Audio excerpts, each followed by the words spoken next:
Première étape donc, c'est d'apprendre à faire des actions dans cette zone limite. La deuxième chose que je voudrais vous expliquer, c'est comment ça se passe pour générer de la confiance en soi. Alors, comment ça se passe pour générer de la confiance en soi? En sortant de sa zone de confort et donc en allant dans la zone limite. La première chose, c'est vraiment d'identifier l'action que l'on va faire. OK. Premier pilier, l'action. Je pose cette action-là en dehors. Donc, par exemple, eh bien, j'invite 20 personnes dans mon salon qui vont être mes testeurs quelque part et à qui je demanderai après de me donner du feedback. OK. Deuxième étape. Deuxième pilier. Le deuxième pilier, c'est le pilier qui nous fait évaluer le résultat atteint. Il n'est pas ici question d'échec ou de réussite. Il est question d'évaluer si le résultat nous satisfait. Donc, si le résultat me satisfait, parfait, je passerai au troisième pilier. Si le résultat ne me satisfait pas, je retourne au pilier 1. Ça veut dire que je réorganise une deuxième conférence dans mon salon où je réinvite peut-être les mêmes personnes, pourquoi pas, ou d'autres personnes en plus. Et je refais le même système. Et j'évalue moi si le résultat me satisfait. Donc ça veut dire si j'ai pu arriver là où je voulais. Et le troisième pilier, j'ai fait une action en dehors de ma zone de confort. J'ai donc fait une action dans ma zone limite. Parfait.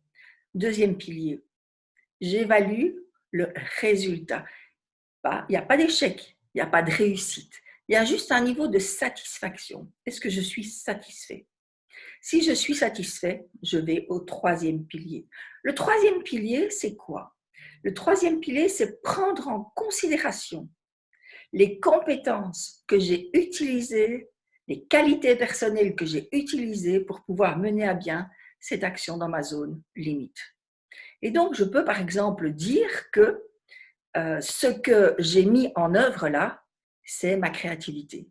Eh bien, parfait. Je prends note de ma créativité. Je vous ferai une vidéo suivante pour vous expliquer comment on consolide ce socle.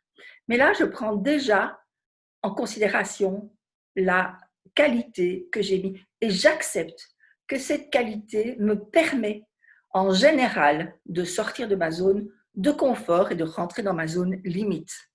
Et donc, le coup suivant, quand je voudrais à nouveau sortir de ma zone de confort et aller dans ma zone limite, eh bien, je prendrai en considération que la créativité va m'y aider.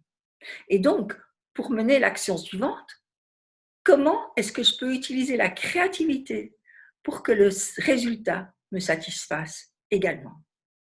Voilà, alors j'espère vraiment, leader et self-leader, que cette vidéo vous a plu. Et donc, je vous propose de retenir deux choses essentielles. La première, c'est qu'il existe 4 zones qui sont liées à nos zones de confort. Et la seule zone dans laquelle il y a un apprentissage à réaliser, c'est la zone limite. La deuxième chose que je vous propose de retenir de ce moment-ci, c'est que pour arriver à vraiment créer de l'estime de soi, il faut agir. Et il faut agir en respectant les 3 piliers dont je viens de vous parler. 1, l'action. 2, l'évaluation du résultat en termes de satisfaction. Et 3, quelle est la qualité ou la compétence personnelle que j'ai mis au service de ce résultat. Voilà, à très vite.